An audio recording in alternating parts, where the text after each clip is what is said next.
এখানে যদি কোনো গণতান্ত্রিক শাসন থাকে, জবাবদিহিতামূলক শাসন থাকে, তাহলে বেনজির বা আজিজের মতো লোক এখানে তৈরি হওয়া সম্ভব না। এখানে সালমান রহমান অথবা এস আলমদের মতন 90 ইস্ট ইন্ডিয়া কোম্পানির মতন 10-15-20টা পরিবার যেভাবে দেশ তার যাতে অর্থনৈতিক কাজকে জিম্মি করে ফেলেছে, তাহলে সেই ব্যবস্থা কায়েম করা যায় না। এই কারণের জন্যে বাংলাদেশের বাস্তবে কোনো রাজনৈতিক সরকার নেই, একটা দুর্বৃত্ত মাফিয়াদের একটা সিন্ডিকেট বাস্তবে বাংলাদেশের বিপুল সম্ভাবনাময় দেশটাকে আজকে তারা ধ্বংস করে ফেলেছে। আওয়ামী লীগ যখন তার জন্মের 75 বছর পালন করছে দুর্ভাগ্যজনকভাবে, তখন আওয়ামী লীগ বাংলাদেশের ভোটের অধিকার, আমাদের বিশ্বাসযোগ্য নির্বাচন, গণতন্ত্রের বিরুদ্ধেই বাস্তবে আওয়ামী লীগ অবস্থান গ্রহণ করেছে। যেই দল একসময় মানুষের ভোটের অধিকার, গণতান্ত্রিক অধিকারের জন্য রাজপথে ছিল, যারা লড়াই সংগ্রাম করেছেন, আজকে বিশেষ করে গত 15 বছর বাস্তবে এখন আওয়ামী লীগ বাংলাদেশে বাস্তবে তারা মানুষের এই অবাধ বিশ্বাসযোগ্য নির্বাচনের বিরুদ্ধে, ভোটের অধিকারের বিরুদ্ধে, গণতন্ত্রের বিরুদ্ধে তারা অবস্থান নিতে যে পুরো দেশকে তারা ভয়াবহ বিপর্যয়ের দিকে আজকে তারা নিক্ষেপ করেছেন। বাংলাদেশে একটা গভীর রাজনৈতিক দুর্যোগের মুখোমুখি। সেই দুর্যোগের একটা নমুনা ইতিমধ্যে আপনারা জানেন। সরকার নিজেরাই সাক্ষ্য দিচ্ছে দেশের মানুষের ভোটে তারা ক্ষমতায় আসেননি। ভারতের সাহায্যের কারণের জন্য তারা 7 জানুয়ারি গ্রামে নির্বাচন করে আবার তারা সরকার গঠন করতে পেরেছেন। কিন্তু ভারতের খবর তো ভালো কোনো খবর আসছে না। শুনেছেন 4 জুন ভারতে যে নির্বাচন হয়েছে, সেই নির্বাচনের যে ফলাফল, নরেন্দ্র মোদীর হিন্দুত্ববাদী যে রাজনীতি, রাম রাজত্ব প্রতিষ্ঠার রাজনীতি, সেখানে মানুষ গ্রহণ করে। ভারতের সংবিধানে বহুত্ববাদী কাঠামো পরিবর্তনে তাদের যে নীল নকশা ছিল, মানুষ সেটাকে গ্রহণ করে এবং তার চরম হিন্দুত্ববাদী মুসলমান বিদ্বেষী উগ্র সাম্প্রদায়িক বিভাজনের যে রাজনীতি, ভারতের মানুষ সেটাকে তারা প্রত্যাখ্যান করেছে। বাস্তবে 2-3টে দলের সমর্থনের উপরে নরেন্দ্র মোদীর রাজনীতির ভাগ্যটা এখন ঝুলছে। এখন এই সরকার, আমি একটু পরিষ্কার করে বলতে চাই, নরেন্দ্র মোদীর রাম রাজত্ব প্রতিষ্ঠার স্বপ্ন যেমন ভারতের মানুষ গ্রহণ করেন, বাংলাদেশে আওয়ামী লীগ সকল বিরোধী দলকে তাদের মতামত উপেক্ষা করে ভোটের অধিকার হরণ করে তারা এখানে যে দখলদারিত্বে তারা যে রাজনীতিটা করতে চান, বাংলাদেশের মানুষ ইতিমধ্যে সেটাকে প্রত্যাখ্যান করেছে, মানুষ সেটাকে বর্জন করেছে। 7 জানুয়ারি বিরোধী দলগুলোর ডাকে নির্বাচন প্রত্যাখ্যান এবং বর্জনের মধ্য দিয়ে মানুষ এই সরকার তাদের বিরুদ্ধে মানুষ যে একটা গণ অনাস্থা জানিয়েছে। বিরোধী দলের কাজ হচ্ছে সেই গণ অনাস্থাকে রাজপথে বাজার কর্মসূচি দিয়ে সেই মানুষের গণ অনাস্থার বহিঃপ্রকাশ ঘটানো। আমি বিশ্বাস করি সরকার এত চেষ্টা করার পরও 90-এর পরে এবারই প্রথম বিরোধী দলের এত বড় কোটা তৈরি হয়েছে এবং 90-95% মানুষ এই সরকারের বিরুদ্ধে অবস্থান নিয়েছে। যারা গ্রামীণ নির্বাচনে অংশ নিয়েছেন তারা পর্যন্ত সাক্ষ্য দিচ্ছেন, জাতীয় পার্টিও সাক্ষ্য দিচ্ছে যে 7 জানুয়ারি কোনো নির্বাচন হয়নি। তার অর্থ কি? একটা জবরদস্তি করে গায়ের জোরে প্রশাসনকে ব্যবহার করে তারা বাস্তবে ক্ষমতায় আছেন। যেটা বলে শেষ করব, একটা দুর্বৃত্ত মাফিয়াদের একটা রাম রাজত্ব বাংলাদেশে চলছে। এখানে যদি কোনো গণতান্ত্রিক শাসন থাকে, জবাবদিহিতামূলক শাসন থাকে, তাহলে বেনজির বা আজিজের মতো লোক এখানে তৈরি হওয়া সম্ভব না।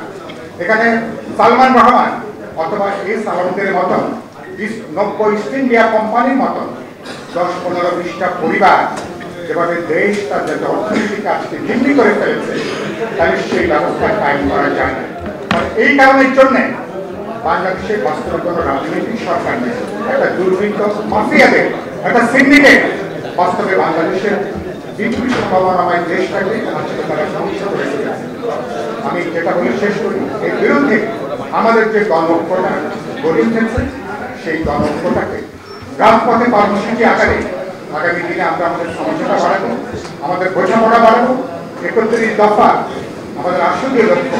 তার পাশাপাশি যে ব্যবস্থা শেখ হাসিনার মতন দলকে আওয়ামী লীগকে একটা ফ্যাসিবাদী দলে পরিণত করে, যে ব্যবস্থা বেনজির আজিজকে জন্ম দেয়, যে ব্যবস্থা একটা রাষ্ট্রীয় ফ্যাসিবাদের জন্ম দেয়, সেই সাংবিধানিক কাঠামো থেকে শুরু করে গোটা রাষ্ট্র ব্যবস্থার গণতান্ত্রিক রূপান্তরের যে লড়াই, সংস্কারের যে লড়াইটা আগামী দিনগুলোতে কিন্তু গণতন্ত্র মঞ্চ, বিএনপি সহ সকল বিরোধী দল আমাদের মধ্যে ন্যূনতম যে বোঝাপড়া, সেই বোঝাপড়ার ভিত্তিতে আমরা নতুন স্বপ্ন আমরা তৈরি করতে চাই, নতুন সম্ভাবনার জায়গাটা আমরা তৈরি করতে চাই। সেই লড়াই আমরা আগামী দিনগুলোতে আমরা আরো সম্পত্তি, আরো বোঝাপড়া বাড়িয়ে আমরা দেশকে রক্ষা করব, জনগণকে রক্ষা করব। এবং এই গণতান্ত্রিক আন্দোলনের অন্যতম নেতা কমরেড সাইফুল হক সহ বিপ্লবী ওয়ার্কার্স পার্টির সকল নেতৃবৃন্দকে সংগ্রামী শুভেচ্ছা ও অভিনন্দন। আজকে আমাদের এই মতবিনিময় সভা বাংলাদেশের গণতন্ত্রের সংকট ও উত্তরণের পথ শীর্ষক। বক্তব্য আসলে দেওয়ার খুব একটা সময় নেই, বিজ্ঞ রাজনৈতিক নেতৃবৃন্দ আছেন, ওনারা বক্তব্য রাখবেন। ছোট্ট দু একটি কথা বলছি। গতকাল সংবাদ মাধ্যমে দেখলাম দুদক চেয়ারম্যান বলেছেন যে পাসপোর্ট জালিয়াতির কাণ্ডে, দুই সন্ত্রাসী ভাইয়ের পাসপোর্ট জালিয়াতির কাণ্ডে সাবেক সেনাপ্রধান আজিজ আহমেদের কোনো দোষ নেই, কিন্তু আমরা দুটি তদন্ত কমিটি করে দিয়েছি, তারা তদন্ত করবে। তদন্তের আগেই উনি তাদের দায় মুক্তি সার্টিফিকেট দিয়ে দিয়েছেন। আর মার্কিন যুক্তরাষ্ট্র স্যাংশন দিয়েছেন দুর্নীতি এবং গণতন্ত্র বাধাগ্রস্ত করার জন্য। আমরা এই আজিজ বেনজিরদের গ্রেফতারের জন্য দাবি জানাচ্ছি। কার কাছে দাবি জানাচ্ছি? যাদের পৃষ্ঠপোষক, যারা তাদেরকে আজকে ক্ষমতায়, তাদেরকে এই পদে আসীন করেছে, তাদের কাছেই দাবি জানাচ্ছি। আসুন আমরা আমাদের অধিকার যারা হরণ করছে, সেই অধিকার হরণের যে আন্দোলন চলছে, সেটাতে সবাই সকল মত পার্থক্য ভুলে, সাদা হোসেন সেলিম যেভাবে বলে গেলেন, সকল মত পার্থক্য ভুলে আমরা এক মঞ্চে না আসতে পারলেও সকলকে নিয়ে এই জালিমশাহীর বিরুদ্ধে তীব্র গণ আন্দোলন করে তুলি। তলে তলে বা পুতু পুতু করে রাজনীতি হবে না। সবাইকে তার ইমানি দায়িত্ব পালন করি বাংলাদেশের স্বাধীনতা, সার্বভৌমত্ব এবং অখণ্ডতা রক্ষায়। এই ফ্যাসিস্ট স্বৈরাচারী হাসিনা পতনের আন্দোলনে সকলকে ঐক্যবদ্ধভাবে আন্দোলনে ঝাঁপিয়ে পড়ার উদাত্ত আহ্বান জানিয়ে আমি আমার সংক্ষিপ্ত বক্তব্য শেষ করছি। খোদা হাফেজ। বাংলাদেশ জিন্দাবাদ। 1 জানুয়ারি 2024 চেঞ্জ টিভি পা রেখেছে সুরভিত 6 বছরে। সবার প্রতি নিরন্তর শুভেচ্ছা। changetv.press আগামী 1 জানুয়ারি তার প্রতিষ্ঠা বার্ষিকী। আমি এটা জেনে অত্যন্ত আনন্দিত। আমরা আশা করছি changetv.press মুক্তিযুদ্ধের পক্ষে তারা কথা বলবে, সত্যের পক্ষে কথা বলবে, নিরপেক্ষ বলে কিছু নেই, সবসময় সত্যের পক্ষে থাকবে, এই প্রত্যাশা ব্যক্ত করছি। এর কলা কুশলী সবাইকে অভিনন্দন জানাচ্ছি, এর শ্রোতৃমণ্ডলীকেও অভিনন্দন জানাচ্ছি। 1 জানুয়ারির যেমন অভিনন্দন, একই সাথে চেঞ্জ টিভির প্রতিষ্ঠানের জন্য সবাইকে অভিনন্দন।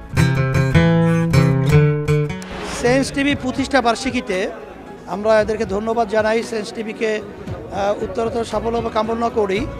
আর সাথে সাথে আমরা বিশেষ করে এদেরকে অনুরোধ করব যেন তারা দেশের পক্ষে এবং বাংলাদেশের জনগণের পক্ষে, ইসলামের পক্ষে, হকের পক্ষে, সত্যের পক্ষে তারা যেন সুন্দর পরিবেশন করতে পারে, এই আশাবাদ ব্যক্ত করি। আমি শুনে খুবই খুশি হয়েছি। চেঞ্জ টিভি প্রতিষ্ঠার পর থেকে এটি অত্যন্ত বস্তুনিষ্ঠ খবর পরিবেশন করছে। তাছাড়াও দেশের অর্থনীতি, রাজনীতি, বিভিন্ন বিষয় নিয়ে তারা জাতির সামনে বিভিন্ন তথ্য তুলে ধরে। আমি মনে করি বাংলাদেশকে আরও উন্নত, বিকশিত করার জন্য চেঞ্জ টিভি আরও অবদান রাখবে এবং বাংলাদেশে একটা অন্যতম গুরুত্বপূর্ণ একটা মিডিয়া হিসেবে প্রতিষ্ঠা লাভ করবে। 1 জানুয়ারি 2024 চেঞ্জ টিভি পা রেখেছে সুরভিত 6 বছরে। সবার প্রতি নিরন্তর শুভেচ্ছা। চেঞ্জ টিভি অসাধারণ সাফল্য অর্জন করেছে। সব কিছুর জন্য শুকর আলহামদুলিল্লাহ। আমি বিভিন্ন নামে 400-এর অধিক এপিসোড চেঞ্জ টিভিতে আমার আছে, বিভিন্ন নামে, দ্বিমত, ডার্ক রুম ইত্যাদি। অর্থাৎ এদের উত্থানের সঙ্গে, সাফল্যের সঙ্গে আমি ওতপ্রোতভাবে জড়িত। আমি তাদের সাফল্য কামনা করি এবং নিশ্চিত চেঞ্জ টিভি এবং তার দর্শকগণের নিকট আমি দোয়া চাইবার অধিকার রাখি। আপনারা দোয়া করবেন। changetv.press, এক ফোঁটা হলুদও নেই। পহেলা জানুয়ারি 2024 চেঞ্জ টিভি পা রেখেছে সুরভিত 6 বছরে। সবার প্রতি নিরন্তর শুভেচ্ছা। চেঞ্জ টিভি 5 বছর থেকে আসলে বাংলাদেশে একটা বিকল্প গণমাধ্যম হিসেবে বাংলাদেশে কাজ করে যেতে পারছে। জনগণের যে অকুণ্ঠ সমর্থন এবং গ্রাহকদের, দর্শকদের তাদের যে ভালোবাসা, এই ভালোবাসা অটুট থাকবে এবং আরও বাড়বে এবং চেঞ্জ টিভি এইখানকার আসলে গণমাধ্যম, সত্যিকারের গণমাধ্যম হয়ে উঠবে, মানুষের মাধ্যম হয়ে উঠবে। মানুষের প্রতি গণতান্ত্রিক রাষ্ট্র গড়ার জন্যে আসলে যেই ধরনের রাজনৈতিক সংস্কৃতি এখানে গড়ে তোলা দরকার, সেইটার ক্ষেত্রে নিরলসভাবে কাজ করবে এই আশাবাদ ব্যক্ত করে, তার সাথে যুক্ত সমস্ত কলা কুশলী, সাংবাদিক এবং শুভানুদ্দেশ সবাইকে আমাদের পক্ষ থেকে, আমার পক্ষ থেকে এবং রাষ্ট্র সংস্কারের আন্দোলনের পক্ষ থেকে শুভকামনা এবং শুভেচ্ছা জানাই, ভালোবাসা জানাই। changetv.press, এক ফোঁটা হলুদও নেই।